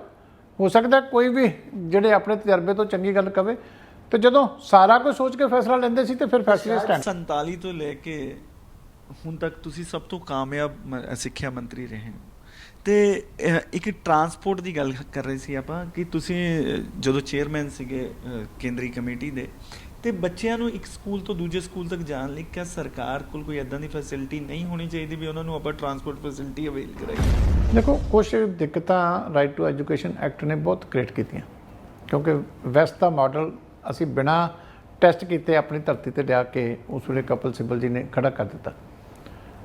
1 ਕਿਲੋਮੀਟਰ 'ਤੇ ਸਕੂਲ ਬਣਾਉਣਾ ਕੰਪਲਸਰੀ ਹੋ ਗਿਆ ਐਜ਼ ਪਰ ਐਕਟ। ਹੁਣ ਚਾਹੀਦਾ ਸੀ ਕਿ ਪਾਪੂਲੇਸ਼ਨ ਨੂੰ ਬੇਸ ਲੈਣਾ ਚਾਹੀਦਾ ਸੀ ਕਿ ਮਿਨੀਮਮ ਇੰਨੀ ਪਾਪੂਲੇਸ਼ਨ ਪਿੱਛੇ ਸਕੂਲ ਹੋਣਾ ਚਾਹੀਦਾ ਤਾਂ ਜੋ ਉਸ ਪਾਪੂਲੇਸ਼ਨ 'ਚੋਂ ਗਿਣਤੀ ਤਾਂ ਨਿਕਲੇ। ਹੁਣ ਕਿਲੋਮੀਟਰ ਤਾਂ ਬਹੁਤ ਛੇਤੀ ਖਤਮ ਹੋ ਜਾਂਦਾ, ਜ਼ਰੂਰੀ ਨਹੀਂ ਕਿ ਉੱਥੇ ਪਾਪੂਲੇਸ਼ਨ ਉਨੀ ਹੋਵੇ। ਇਸ ਕਰਕੇ ਬੜੀ ਛੋਟੀ ਛੋਟੀ ਆਬਾਦੀਆਂ ਦੇ ਵਿੱਚ ਸਕੂਲ ਬਣ ਗਏ। ਦੋ ਚੀਜ਼ਾਂ ਹੁਣ ਸੁਸਾਇਟੀ ਦੇ ਵਿੱਚ ਦੇਖਣ ਨੂੰ ਆਉਂਦੀਆਂ। ਇੱਕ ਤਾਂ ਹੈ ਕਿ ਪਹਿਲਾਂ ਜਿੰਨੇ ਘਰਾਂ ਦੇ ਵਿੱਚ ਬੱਚੇ ਹੁੰਦੇ ਸੀ, ਪੁਰਾਣੇ ਵੇਲੇ 7-7 8-8 ਬੱਚੇ ਵੀ ਸੀਗੇ। ਹੁਣ ਸਿੰਗਲ ਫੈਮਿਲੀ ਨਾਮ ਸ਼ੁਰੂ ਹੋ ਗਿਆ, ਵੱਧ ਤੋਂ ਵੱਧ ਭੈਣ ਭਰਾ ਹੁੰਦੇ ਆ, 2 ਬੱਚੇ ਆ। ਜੇ ਛੋਟੀ ਆਬਾਦੀ ਆ ਉਹ ਪੜ੍ਹ ਜਾਂਦੇ ਆ ਤੇ ਅੱਗੋਂ ਵਿੱਚ ਗੈਪ ਕਿੰਨਾ ਹੁੰਦਾ, ਉਹ ਬੱਚੇ ਵੱਡੇ ਹੋਣਗੇ ਫਿਰ ਦੁਬਾਰਾ ਅੱਗੋਂ। ਇਸ ਕਰਕੇ ਉਹਦੇ 'ਚ ਬਹੁਤ ਸਾਰੇ ਸਕੂਲ ਤੇ ਅਨਵਾਇਬਲ ਹੋ ਗਏ ਕਿ ਜਿਹੜੇ ਚੱਲ ਨਹੀਂ ਸਕਦੇ, ਸਟਰੈਂਥ ਹੀ ਹੈ ਨਹੀਂ। ਕਿਤੇ 8 ਬੱਚੇ ਆ, ਕਿਸੇ 10 ਬੱਚੇ ਆ, ਕਿਸੇ 12 ਬੱਚੇ ਆ। ਸਕੂਲ ਦਾ ਨਾਮ ਮਾਹੌਲ ਬਣ ਪੈਂਦਾ ਔਰ ਵੇਸਟੇਜ ਆਫ ਮੈਨ ਪਾਵਰ ਬਹੁਤ ਜ਼ਿਆਦਾ ਹੁੰਦੀ। ਇਸ ਕਰਕੇ ਉਹਦੀ ਜਦੋਂ ਮੈਂ ਵੀ ਨੈਸ਼ਨਲ ਲੈਵਲ 'ਤੇ ਕਮੇਟੀ ਦਾ ਸੀਗਾ, ਸਬ ਕਮੇਟੀ ਦਾ ਚੇਅਰਮੈਨ, ਉਦੋਂ ਸਾਡੀ ਵੀ ਇੱਕ ਰეკਮੈਂਡੇਸ਼ਨ ਸੀ ਕਿ ਕੰਸੋਲੀਡੇਸ਼ਨ ਸਕੂਲ 'ਚ ਹੋਣੀ ਚਾਹੀਦੀ ਹੈ ਕਿ ਜਿਹੜੇ ਨੇੜੇ ਤੇੜੇ ਦਾ ਇਕੱਠੇ ਕਰਕੇ ਇੱਕ ਚੰਗਾ ਸਕੂਲ ਬਣਨਾ ਚਾਹੀਦਾ ਜਿੱਥੇ ਸਟਰੈਂਥ ਵੀ ਹੋ। ਅਤੇ ਜੇ ਥੋੜ੍ਹਾ ਬਹੁਤਾ ਕਿਤੇ ਡਿਸਟੈਂਸ ਬੱਚੇ ਨੂੰ ਪੈਂਦਾ ਤੇ ਉਹਨੂੰ ਟਰਾਂਸਪੋਰਟ ਵੋਚਰ ਦਿੱਤਾ ਜਾਣਾ ਚਾਹੀਦਾ। ਇਹ ਰਾਜਸਥਾਨ ਨੇ ਬੜਾ ਸਕਸੈਸਫੁਲੀ ਉਸ ਵੇਲੇ ਕੀਤਾ ਸੀ, ਉਹਨਾਂ ਦਾ ਉਹਦਾ ਰਿਜ਼ਲਟ ਵੀ ਅੱਛਾ ਨਿਕਲਿਆ। ਲੇਕਿਨ ਇਹ ਮੈਂ ਸਮਝਦਾ ਕਿ ਹੌਲੀ ਹੌਲੀ ਕੁਛ ਥਾਵਾਂ 'ਤੇ ਸਾਨੂੰ ਸ਼ਾਇਦ ਪੰਜਾਬ ਦੇ ਵਿੱਚ ਵੀ ਕਰਨਾ ਪਏਗਾ। ਤੇ ਪੰਜਾਬ ਦੇ ਵਿੱਚ ਵੀ ਕਰਨਾ ਪਏਗਾ। ਤੇ ਦੂਜੀ ਗੱਲ ਕਰ ਰਹੇ ਸੀ ਪੰਜਾਬੀ ਦੀ, ਆਪਾਂ ਪੰਜਾਬੀ ਤੋਂ ਹੀ ਸਟਾਰਟ ਕੀਤੀ ਸੀ। ਇੱਕ ਹੋਰ ਮਹਿਕਮਾ ਪੰਜਾਬ ਦਾ, ਪੰਜਾਬ ਵਕਫ ਬੋਰਡ, ਉਹਨਾਂ ਨੇ ਵੀ 10ਵੀਂ ਪੱਧਰ ਤੱਕ ਜੋ ਪੰਜਾਬ ਦੇ ਵਿੱਚ ਸਰਵਿਸ ਦਾ ਰੂਲ ਸੀ ਕਿ ਪੰਜਾਬੀ ਪੜ੍ਹਿਆ ਹੋਣਾ ਚਾਹੀਦਾ ਬੰਦਾ, ਉਹਨਾਂ ਨੇ ਵੀ ਪੰਜਾਬੀ ਨੂੰ ਦੀ ਇਹ ਸ਼ਰਤ ਨੂੰ ਖਤਮ ਕਰ ਦਿੱਤਾ। ਮੈਂ ਸਮਝਦਾ ਕਿ ਇਹਦੇ ਬਾਰੇ 'ਚ ਜਿਹੜੇ ਸਟੇਟ ਦਾ ਸਾਡਾ ਲੈਂਗੁਏਜ ਡਿਪਾਰਟਮੈਂਟ ਹੈ ਉਹ ਬਹੁਤ ਉਹਨੂੰ ਸਖਤ ਹੋਣਾ ਪੈਣਾ। ਜਿੱਥੇ ਵੀ ਕੋਈ ਇੱਦਾਂ ਦਾ ਐਕਸ਼ਨ ਲੈਂਦਾ ਉੱਥੇ ਸਖਤੀ ਦੇ ਨਾਲ ਮਹਿਕਮੇ ਨੂੰ ਕੰਮ ਕਰਨਾ ਚਾਹੀਦਾ, ਕਿਉਂਕਿ ਇਸ ਤਰ੍ਹਾਂ ਜੇ ਤੁਸੀਂ ਢਿੱਲ ਦੇਣ ਲੱਗੇ ਤਾਂ ਇਹ ਚੀਜ਼ਾਂ ਖਤਮ ਹੋ ਜਾਣਗੀਆਂ। ਬੜੀਆਂ ਸੋਚ ਸਮਝ ਕੇ ਚੀਜ਼ਾਂ ਜਿਹੜੀਆਂ ਕੀਤੀਆਂ ਗਈਆਂ, ਇਹ ਹੁਣ ਰਿਵਾਜ ਪੈ ਗਿਆ ਕਿ ਹਰ ਥਾਂ ਦੇ ਉੱਤੇ ਤੁਸੀਂ ਰਿਲੈਕਸੇਸ਼ਨ ਦੇ ਦਿਓ। ਉਹਦੇ 'ਚ ਐਕਟ ਬਣਿਆ ਹੋਇਆ, ਜਿਹੜਾ ਵੀ ਕੋਈ ਐਕਟ ਤੋਂ ਬਾਹਰ ਜਾਂਦਾ ਉਹਨਾਂ ਨੂੰ ਸਖਤ ਸਜ਼ਾ ਜਿਹੜੀ ਹੈ ਉਸ ਡਿਪਾਰਟਮੈਂਟ ਨੂੰ ਦੇਣੀ ਚਾਹੀਦੀ। ਹੁਣ ਵੀ ਜਿਹੜੀਆਂ ਗਲਤੀਆਂ ਹੋਈਆਂ, ਮੈਂ ਇਸੇ ਕਰਕੇ ਜਿਹੜੇ ਹੈਗੇ ਹਾਇਰ ਐਜੂਕੇਸ਼ਨ ਤੇ ਭਾਸ਼ਾ ਦੇ ਮੰਤਰੀ ਸਰਦਾਰ ਤ੍ਰਿਪਤਜਿੰਦਰ ਸਿੰਘ ਬਾਜਵਾ ਸਾਹਿਬ, ਉਹਨਾਂ ਨੂੰ ਇਸੇ ਕਰਕੇ ਚਿੱਠੀ ਲਿਖੀ ਹੈ, ਕਿਉਂਕਿ ਉਹਨਾਂ ਦਾ ਡਿਪਾਰਟਮੈਂਟ ਹੈ ਕਿ ਆਹ ਗਲਤ ਕੰਮ ਹੋ ਰਿਹਾ, ਭਾਸ਼ਾ ਐਕਟ ਦੀ ਉਲੰਘਣਾ ਹੋ ਰਹੀ ਹੈ। ਇਹ ਜਿਹੜੇ ਕਰ ਰਹੇ ਆ ਉਹਨਾਂ ਦੀ ਇਨਕੁਆਇਰੀ ਕਰਕੇ ਜਾਂਚ ਕਰੋ ਤੇ ਉਹਨਾਂ ਨੂੰ ਜਿਹੜੀ ਹੈ ਐਕਸ਼ਨ ਲਓ। ਤੇ ਸ਼੍ਰੋਮਣੀ ਅਕਾਲੀ ਦਲ ਤਾਂ ਹਮੇਸ਼ਾ ਪੰਜਾਬੀ ਲਈ ਲੜਦਾ ਰਿਹਾ, ਤੇ ਜੇ 2022 'ਚ ਤੁਹਾਡੀ ਸਰਕਾਰ ਬਣਦੀ ਹੈ ਤਾਂ ਕੀ ਜਿਹੜੇ ਇਹ ਫੈਸਲੇ ਕੀਤੇ ਗਏ ਨੇ ਪਹਿਲੀ ਭਾਸ਼ਾ ਤੋਂ ਅੰਗਰੇਜ਼ੀ 'ਚ ਮੈਥ ਪੜ੍ਹਾਉਣ ਦੇ ਤੇ ਵਕਫ ਬੋਰਡ ਵੱਲੋਂ 10ਵੀਂ ਦੀ ਜਿਹੜੀ ਸ਼ਰਤ ਖਤਮ ਕੀਤੀ ਹੈ, ਕਿਆ ਤੁਸੀਂ ਉਹਨੂੰ ਦੁਬਾਰਾ ਰੀਇਨਸਟੇਟ? ਨਹੀਂ, ਅਸੀਂ ਤਾਂ ਕਦੀ ਵੀ ਇਹੋ ਜਿਹਾ ਫੈਸਲਾ ਟੋਲਰੇਟ ਨਹੀਂ ਕੀਤਾ। ਸਾਡੇ ਵੇਲੇ ਤਾਂ ਸਾਡੇ ਮੁੱਖ ਮੰਤਰੀ ਸਰਦਾਰ ਪ੍ਰਕਾਸ਼ ਸਿੰਘ ਬਾਦਲ ਵੀ ਇਸ ਗੱਲ 'ਤੇ ਬੜੇ ਸੀਗੇ। ਅਸੀਂ ਤਾਂ ਇਸੇ ਕਰਕੇ ਕਹਿੰਦਾ ਕਿ ਦੁਬਾਰਾ ਜਿਹੜੀਆਂ ਕਮੀਆਂ ਸੀ 2008 'ਚ ਸੋਧਾਂ ਕੀਤੀਆਂ। 2015 'ਚ ਜਿਹੜੇ ਨੋਟੀਫਿਕੇਸ਼ਨ ਨਹੀਂ ਹੋਏ ਸੀ, ਬਤੌਰ ਐਜੂਕੇਸ਼ਨ ਮਿਨਿਸਟਰ ਮੈਂ ਕਰਾਏ। ਸਾਰੇ ਪੰਜਾਬ ਦੇ ਪ੍ਰਾਈਵੇਟ ਸਕੂਲਾਂ ਦੀ ਅਸੀਂ ਚੈਕਿੰਗ ਕਰਾਈ। 35 ਸਕੂਲਾਂ ਦੇ ਵਿੱਚ ਪੰਜਾਬੀ ਨਹੀਂ ਪੜ੍ਹਾਈ ਜਾਂਦੀ ਸੀ, ਉਹਨਾਂ 'ਚ ਮੈਂ ਲਾਗੂ ਕਰਾਈ। 3 ਚੀਜ਼ਾਂ ਸਾਡੀ ਇੰਸਪੈਕਸ਼ਨ ਟੀਮ ਦੇਖਦੀ ਸੀ। ਇੱਕ ਤਾਂ ਬੱਚੇ ਦੇ ਬਸਤੇ ਦੇ ਵਿੱਚ ਪੰਜਾਬੀ ਦਾ ਕਾਇਦਾ ਹੋਣਾ ਚਾਹੀਦਾ। ਦੂਜੀ ਗੱਲ ਹੈ ਬੱਚੇ ਦੇ ਟਾਈਮ ਟੇਬਲ ਦੇ ਵਿੱਚ ਉਹਦਾ ਪੰਜਾਬੀ ਦਾ ਪੀਰੀਅਡ ਹੋਣਾ ਚਾਹੀਦਾ। ਤੀਜਾ ਹੈ ਕਿ ਉਹਨਾਂ ਦੇ ਜਿਹੜੇ ਸਟਾਫ ਦੀ ਸਟਰੈਂਥ ਦੇ ਵਿੱਚ ਪੰਜਾਬੀ ਦੇ ਟੀਚਰ ਦੀ ਪੋਸਟਿੰਗ ਹੋਣੀ ਚਾਹੀਦੀ ਹੈ, ਉਹਨੂੰ ਚੈੱਕ ਕਰਕੇ ਆਉਣਾ। ਵੀ ਇਹ ਨਾ ਹੋਏ ਕਿ ਕੋਈ ਜ਼ਬਾਨੀ ਕਹਿ ਦੇਵੇ ਕਿ ਅਸੀਂ ਪੰਜਾਬੀ ਪੜ੍ਹਾਉਂਦੇ ਹਾਂ। ਜੇ ਪੜ੍ਹਾਉਂਦੇ ਹੋਣਗੇ ਤਾਂ ਉੱਥੇ ਟੀਚਰ ਵੀ ਹੋਊਗਾ, ਉਹਦੇ ਟਾਈਮ ਟੇਬਲ ਦੇ ਵਿੱਚ ਪੀਰੀਅਡ ਵੀ ਹੋਊਗਾ ਤੇ ਉਹਦੇ ਬਸਤੇ 'ਚ ਉਹਦਾ ਕਾਇਦਾ ਵੀ ਹੋਊਗਾ। ਔਰ 35 ਸਕੂਲਾਂ ਦੇ ਵਿੱਚ ਇਹ ਡੈਫੀਸ਼ੀਐਂਸੀ ਸੀ, ਅਸੀਂ ਵਾਰਨਿੰਗ ਦੇ ਕੇ ਕਰਾਈ, ਡੀਓਜ਼ ਨੂੰ ਅਥਾਰਟੀ ਬਣਾਇਆ, ਪਨਿਸ਼ਮੈਂਟ ਫਿਕਸ ਕਰਾਈ ਕਿ ਜਿੰਨੇ ਵੀ ਅੱਗੇ ਤੋਂ ਵਾਇਲੇਟ ਕੀਤਾ ਤਾਂ ਬੜਾ ਅੱਛਾ ਚੱਲਿਆ। ਚੀਮਾ ਸਾਹਿਬ, ਮੇਰਾ ਆਖਰੀ ਸਵਾਲ ਹੈ, ਇੱਕ ਪੜ੍ਹੋ ਪੰਜਾਬ ਨਾਂ ਦਾ ਇੱਕ ਚਲਾਇਆ ਜਾ ਰਿਹਾ ਪੋਰਟਲ, ਤੇ ਉਸ ਪੋਰਟਲ ਦੇ ਵਿੱਚ ਉਹਨੂੰ ਵੱਧ ਤਰਜੀਹ ਦਿੱਤੀ ਜਾ ਰਹੀ ਹੈ ਤੇ SCRT ਦਾ ਜੋ ਸਿਲੇਬਸ ਹੈ ਉਹਨੂੰ ਪਿੱਛੇ ਤੱਕ ਦਿੱਤਾ ਗਿਆ। ਇਹ ਕਿਉਂ? ਦੇਖੋ, ਮੈਂ ਸਮਝਦਾ ਕਿ ਬਹੁਤੇ ਤਜਰਬੇ ਜਿਹੜੇ ਆ ਨਾ ਉਹ ਐਜੂਕੇਸ਼ਨ ਨੂੰ ਖਰਾਬ ਕਰਨਗੇ। ਪਹਿਲੀ ਗੱਲ ਹੈ ਕਿ ਜੇ ਤੁਹਾਨੂੰ ਲੱਗਦਾ ਪੜ੍ਹੋ ਪੰਜਾਬ ਹੈ, ਤੁਸੀਂ ਆਪਣਾ ਸਿਲੇਬਸ ਸਟੇਟ ਨੇ ਅਡਾਪਟ ਕਰਨਾ ਹੈ। ਵੱਖਰੇ ਵੱਖਰੇ ਤੁਸੀਂ ਪ੍ਰੋਜੈਕਟ ਕਰਨ ਨਾਲੋਂ ਬੈਟਰ ਹੈ ਕਿ ਇੱਕ ਸਟੇਟ ਦੀ ਪਾਲਿਸੀ ਤਾਂ ਬਣਾਓ ਜੀ। ਪਹਿਲਾਂ ਅਸੀਂ ਅਡਾਪਟ ਕੀਤਾ ਹੋਇਆ 2009 ਦੇ ਵਿੱਚ ਜਿਹੜਾ ਨੈਸ਼ਨਲ ਕਰਿਕੂਲਮ ਫਰੇਮਵਰਕ ਸੀਗਾ, 2005 'ਚ ਨੈਸ਼ਨਲ ਲੈਵਲ ਦੇ ਉੱਤੇ ਬਣਿਆ ਸੀ, ਉਹ 2013 ਦੇ ਵਿੱਚ ਸਾਡੇ ਇੱਥੇ ਲਾਗੂ ਹੋ ਚੁੱਕਿਆ ਹੋਇਆ। ਹੁਣ ਜੇ ਤੁਸੀਂ ਕੋਈ ਕਰਿਕੂਲਮ ਦੇ ਵਿੱਚ ਤਬਦੀਲੀ ਚਾਹੁੰਦੇ ਹੋ ਤੇ ਤੁਸੀਂ ਉਹਨੂੰ ਪਹਿਲਾਂ ਅਕੈਡਮਿਕ ਲੈਵਲ ਦੇ ਉੱਤੇ ਮਾਹਿਰਾਂ ਦੇ ਨਾਲ ਬੈਠ ਕੇ ਇੱਕ ਵਾਰੀ ਡਿਸਕਸ ਕਰ ਲਓ। ਫਿਰ ਜੇ ਪਹਿਲਾਂ ਤੁਸੀਂ ਠੀਕ ਨਹੀਂ ਸਮਝਦੇ, ਚੇਂਜ ਕਰ ਲਓ। ਸਮੇਂ ਦੀ ਸਰਕਾਰ ਨੂੰ ਹੱਕ ਹੈ ਕਿ ਤੁਸੀਂ ਆਪਣੀ ਸਟੇਟ ਦੀ ਕੋਈ ਐਜੂਕੇਸ਼ਨ ਪਾਲਿਸੀ ਦੇ ਵਿੱਚ ਤਬਦੀਲੀ ਕਰਨੀ ਹੈ, ਤੁਹਾਡਾ ਰਾਈਟ ਹੈ। ਫਿਰ ਤੁਸੀਂ ਦੁਬਿਧਾ 'ਚ ਨਾ ਪਾਓ ਨਾ ਕਿ ਉਹ ਵੀ ਚੱਲੇਗਾ ਉਹ ਵੀ ਚੱਲੇਗਾ। ਜਾਂ ਤਾਂ ਜੇ ਪਿਛਲੇ 'ਚ ਕਮੀਆਂ ਲੱਗਦੀਆਂ ਤੁਹਾਨੂੰ ਇੰਪਰੂਵਮੈਂਟ ਦਾ ਹੱਕ ਹੈ। ਇਹ ਨਾ ਹੋਵੇ ਕਿ ਤੁਸੀਂ ਸਿਲੇਬਸ ਹੋਰ ਲੱਗਿਆ ਉਧਰ ਹੋਰ ਕਰ ਰਹੇ ਹੋ, ਨਾ ਸਿਲੇਬਸ ਪੂਰਾ ਹੋ ਪਾ ਰਿਹਾ, ਨਾ ਉਹ ਪੜ੍ਹੋ ਪੰਜਾਬ ਜ਼ਿਆਦਾ ਰੌਲਾ ਪੈ ਰਿਹਾ, ਲੜੋ ਪੰਜਾਬ ਜ਼ਿਆਦਾ ਬਣ ਗਿਆ, ਥੱਲੇ ਝਗੜੇ ਹੋਈ ਜਾਂਦੇ ਆ। ਇਹ ਕੰਮ ਨਾ ਕਰੋ, ਜੋ ਕਰਨਾ ਕਰੋ, ਤੁਹਾਡਾ ਸਟੇਟ ਦਾ ਰਾਈਟ ਹੈ। ਲੋਕਾਂ ਨੇ ਤੁਹਾਨੂੰ ਮੈਂਡੇਟ ਦਿੱਤਾ, ਤੁਸੀਂ ਜੋ ਸਿਲੇਬਸ ਤੈਅ ਕਰਨਾ ਇੱਕ ਵਾਰੀ ਕਰ ਲਓ, ਫਿਰ ਉਹਨੂੰ ਪ੍ਰੋਪਰਲੀ ਇੰਪਲੀਮੈਂਟ ਕਰੋ। ਸਰ ਪੜ੍ਹੋ ਪੰਜਾਬ ਲਈ ਕੋਈ ਫੰਡ ਵੱਖਰਾ ਜਨਰੇਟ ਉਹਦਾ ਜੋ ਵੀ ਸਿਲੇਬਸ ਹੈ ਉਹਦੀ ਬੁੱਕਸ ਛਾਪਣ ਵਾਸਤੇ ਸਰਕਾਰ ਦਿੰਦੀ ਹੈ, ਕਿੱਥੋਂ ਆਉਂਦਾ ਫੰਡ? ਨਹੀਂ, ਇਹੀ ਤਾਂ ਮੈਂ ਹੈਰਾਨ ਹਾਂ ਨਾ ਵੀ ਤੁਸੀਂ ਫੰਡ ਤਾਂ ਉਹੀ ਨੇ ਜਿਹੜੇ ਗਵਰਨਮੈਂਟ ਆਫ ਇੰਡੀਆ ਦੀਆਂ ਗ੍ਰਾਂਟਸ ਆਉਂਦੀਆਂ ਨੇ, ਉਹਨੂੰ ਤੁਸੀਂ ਕਿਵੇਂ ਉਹਦੀ ਪੇਸ਼ਕਾਰੀ ਕਰਨੀ ਹੈ ਵੀ ਅਸੀਂ ਇਸ ਤਰੀਕੇ ਪ੍ਰਮੋਟ ਕਰ ਰਹੇ ਹਾਂ ਐਜੂਕੇਸ਼ਨ ਨੂੰ, ਇਸ ਤਰੀਕੇ ਕਰ ਰਹੇ ਹਾਂ, ਉਹ ਤਾਂ ਜਸਟੀਫਿਕੇਸ਼ਨ ਅਫਸਰ ਕਰ ਲੈਂਦੇ ਆ। ਪਰ ਮੈਂ ਸਮਝਦਾ ਕਿ ਜਿਹੜੀਆਂ ਚੀਜ਼ਾਂ ਤੁਸੀਂ ਕਰਨੀਆਂ ਚਾਹੁੰਦੇ ਹੋ ਉਹਨੂੰ ਪਰਮਾਨੈਂਟ ਹਿੱਸਾ ਕਿਉਂ ਨਹੀਂ ਬਣਾਉਂਦੇ? ਜੇ ਉਹ ਚੀਜ਼ਾਂ ਬੈਟਰ ਨੇ ਤੇ ਤੁਸੀਂ ਬੋਰਡ ਜਿਹੜੀਆਂ ਕਿਤਾਬਾਂ ਛਾਪਦਾ ਉਹਦੇ 'ਚ ਲੈ ਆਓ, ਉਹਨੂੰ ਪੱਕਾ ਕਰ ਲਓ। ਇਹੀ ਮੈਂ ਕਹਿੰਦਾ ਕਿ ਇੰਨੀ ਦੁਬਿਧਾ ਕਿਉਂ ਹੈ ਵੀ ਕੋਈ ਤੁਸੀਂ ਵੱਖਰਾ ਚਾਹੁੰਦੇ ਹੋ, ਟੀਚਰ ਉਹ ਨਹੀਂ ਮੰਨਦੇ, ਉਹਨਾਂ ਦੀਆਂ ਟ੍ਰੇਨਿੰਗਾਂ ਦਿੰਦੇ ਹੋ। ਇੱਕ ਸਿਸਟਮ ਸੈੱਟ ਕਰ ਲਓ ਔਰ ਸਹਿਜ ਦੇ ਨਾਲ ਉਹਨੂੰ ਲਾਗੂ ਕਰ ਲਓ। ਮੈਂ ਤਾਂ ਨਹੀਂ, ਜੇ ਉਹਦੇ 'ਚ ਕੋਈ ਚੰਗੀ ਚੀਜ਼ ਹੈਗੀ ਆ, ਜੇ ਤੁਸੀਂ ਕਹਿੰਦੇ ਹੋ ਕਿ ਪਹਿਲੇ ਨਾਲੋਂ ਇਹ ਚੀਜ਼ ਬੈਟਰ ਹੈ ਤਾਂ ਉਹਨੂੰ ਪਰਮਾਨੈਂਟਲੀ ਅਡਾਪਟ ਕਰ ਲਓ। ਵੱਖਰੀਆਂ ਵੱਖਰੀਆਂ ਸਕੀਮਾਂ ਅੱਗੇ ਅਸੀਂ ਸੈਂਟਰਲੀ ਸਪਾਂਸਰਡ ਸਕੀਮਾਂ ਬਣਾ ਕੇ ਸਾਰੇ ਮਹਿਕਮੇ ਦਾ ਬੜਾ ਕਰ ਲਿਆ। ਆ ਕਦੀ ਸਰਵ ਸਿੱਖਿਆ ਅਭਿਆਨ, ਕਦੀ ਦੂਜਾ ਹਾਇਰ ਐਜੂਕੇਸ਼ਨ ਤੇ ਹੋਰ ਪ੍ਰੋਗਰਾਮ, ਬੜਾ ਕੁਛ ਇਹਨਾਂ ਦੇ ਵਿੱਚ ਅੱਗੇ ਵੇਸਟ ਹੋਇਆ, ਮੈਨ ਪਾਵਰ ਵੇਸਟ ਹੋਈ, ਬੜਾ ਕੁਛ। ਇੱਕ ਸਿਸਟਮ ਹੋਣਾ ਚਾਹੀਦਾ, ਸਿੰਪਲ ਸਿਸਟਮ, ਉਹਦੇ ਵਿੱਚ ਜੋ ਕਰਨਾ ਤੁਸੀਂ ਉਹਦੇ ਵਿੱਚ ਕਰੋ। ਸਰ ਅਰੁਣਾ ਚੌਧਰੀ ਜੀ ਨੇ ਡੈਪੂਟੇਸ਼ਨ ਖਤਮ ਕਰਤੀ ਸੀ ਜਦੋਂ ਉਹ ਸਿੱਖਿਆ ਮੰਤਰੀ ਬਣੇ ਸੀ, ਤੇ ਹੁਣ ਪੰਜਾਬ ਦਾ ਜ਼ਿਆਦਾਤਰ ਸਟਾਫ ਤਾਂ ਦਫ਼ਤਰਾਂ ਦੇ ਵਿੱਚ ਹੀ ਘੁੰਮਦਾ ਮਿਲਦਾ। ਮੈਂ ਇਹੀ ਕਹਿ ਰਿਹਾ ਨਾ ਕਿ ਬੜੀ ਸੋਚ ਸਮਝ ਕੇ ਮੈਨ ਪਾਵਰ ਯੂਜ਼ ਕਰਨ ਦੀ ਲੋੜ ਆ। ਉਹ ਹੁਣ ਆਪਣੇ ਹਿਸਾਬ ਦੇ ਨਾਲ ਜਿਹੜੀ ਮੌਕੇ ਦੀ ਸਰਕਾਰ ਆ ਉਹਦੇ ਫੈਸਲੇ ਆ, ਹੁਣ ਉਹ ਤਾਂ ਜਿਹੜੇ ਆ ਮਹਿਕਮੇ ਨੂੰ ਮੰਨਣੇ ਪੈਂਦੇ ਆ। ਪਰ ਮੈਂ ਸਮਝਦਾ ਕਿ ਜ਼ਿਆਦਾ ਉਥਲ ਪੁਥਲ ਨਾਲ ਕੋਈ, ਮੈਨੂੰ ਲੱਗਦਾ ਨਹੀਂ ਕਿ ਕੋਈ ਬਹੁਤ ਬੈਟਰ ਅਸੀਂ ਕਰ ਪਾ ਰਹੇ। ਇਹ ਸਨ ਸਰਦਾਰ ਦਲਜੀਤ ਸਿੰਘ ਚੀਮਾ ਜਿਨ੍ਹਾਂ ਨੇ ਬੜੀ ਬੇਰੁਖੀ ਨਾਲ ਜਵਾਬ ਦਿੱਤੇ। ਉਹਨਾਂ ਨੇ ਕਿਹਾ ਕਿ ਜੇ ਪੜ੍ਹੋ ਪੰਜਾਬ ਵਰਗੀ ਜੋ ਸਟਰੀਮ ਹੈ ਬਹੁਤ ਅੱਛੀ ਸਟਰੀਮ ਹੈ ਤਾਂ ਇਹਨਾਂ ਨੂੰ ਪਰਮਾਨੈਂਟ ਕਿਉਂ ਨਹੀਂ ਕੀਤਾ ਜਾਂਦਾ। ਪੜ੍ਹੋ ਪੰਜਾਬ ਘੱਟ, ਪੰਜਾਬ ਦੇ ਵਿੱਚ ਲੜੋ ਪੰਜਾਬ ਜ਼ਿਆਦਾ ਹੋ ਗਿਆ। ਉਸ ਤੋਂ ਇਲਾਵਾ ਉਹਨਾਂ ਨੇ ਕਿਹਾ ਕਿ ਸਿੱਖਿਆ ਦੇ ਵਿੱਚ ਅਗਰ ਅਸੀਂ ਸੁਧਾਰ ਕਰਨਾ ਚਾਹੁੰਦੇ ਹਾਂ ਤਾਂ ਸਾਨੂੰ ਵੱਖ-ਵੱਖ ਜੋ ਨਵੇਂ ਤਰੀਕੇ ਨਾਲ ਸਿੱਖਿਆ ਨੂੰ ਚਲਾਉਣ ਦੀ ਕੋਈ ਜ਼ਰੂਰਤ ਨਹੀਂ, ਸਾਨੂੰ ਸਿੱਖਿਆ ਨੂੰ ਸਹੀ ਤਰੀਕੇ ਨਾਲ ਚਲਾਉਣਾ ਚਾਹੀਦਾ। ਇਸ ਤੋਂ ਇਲਾਵਾ ਉਹਨਾਂ ਨੇ ਕਿਹਾ ਕਿ ਸਾਨੂੰ ਨਾਦਰਸ਼ਾਹੀ ਫੈਸਲੇ ਨਹੀਂ ਕਰਨੇ ਚਾਹੀਦੇ, ਸਾਨੂੰ ਮੋਟੀਵੇਸ਼ਨ ਨਾਲ ਆਪਣੇ ਟੀਚਰਸ ਨੂੰ ਅੱਗੇ ਵਧਾਉਣਾ ਚਾਹੀਦਾ, ਉਹਨਾਂ ਤੋਂ ਕੰਮ ਲੈਣਾ ਚਾਹੀਦਾ ਤਾਂ ਜੋ ਪੰਜਾਬ ਦੇ ਵਿੱਚ ਸਿੱਖਿਆ ਦਾ ਸਹੀ ਸੁਧਾਰ ਹੋ ਸਕੇ। ਤੇ ਪੰਜਾਬੀ ਬਾਰੇ ਗੱਲ ਕਰਦੇ ਉਹਨਾਂ ਨੇ ਕਿਹਾ ਕਿ ਪੰਜਾਬੀ ਮਾਤ ਭਾਸ਼ਾ ਔਰ ਇਹ ਜ਼ਰੂਰੀ ਹੈ ਕਿ ਪਹਿਲੀ ਕਲਾਸ ਤੋਂ ਜਿਹੜੇ ਬੱਚੇ ਆਪਣੀ ਮਾਂ ਬੋਲੀ ਦੇ ਵਿੱਚ ਸਿੱਖਿਆ ਗ੍ਰਹਿਣ ਕਰਨ ਤਾਂ ਹੀ ਉਹਨਾਂ ਦਾ ਚੰਗਾ ਵਿਕਾਸ ਹੋ ਸਕੇ। ਦਰਸ਼ਕੋ, ਸਮਾਂ ਹੋ ਗਿਆ ਤੁਹਾਡੇ ਤੋਂ ਇਜਾਜ਼ਤ ਲੈਣ ਦਾ। ਮੈਨੂੰ ਦੁਰਵੇਸ਼ ਕਾਜੀ ਅਤੇ ਸਰਦਾਰ ਦਲਜੀਤ ਸਿੰਘ ਚੀਮਾ ਜੀ ਨੂੰ ਦਿਓ ਇਜਾਜ਼ਤ। ਧੰਨਵਾਦ।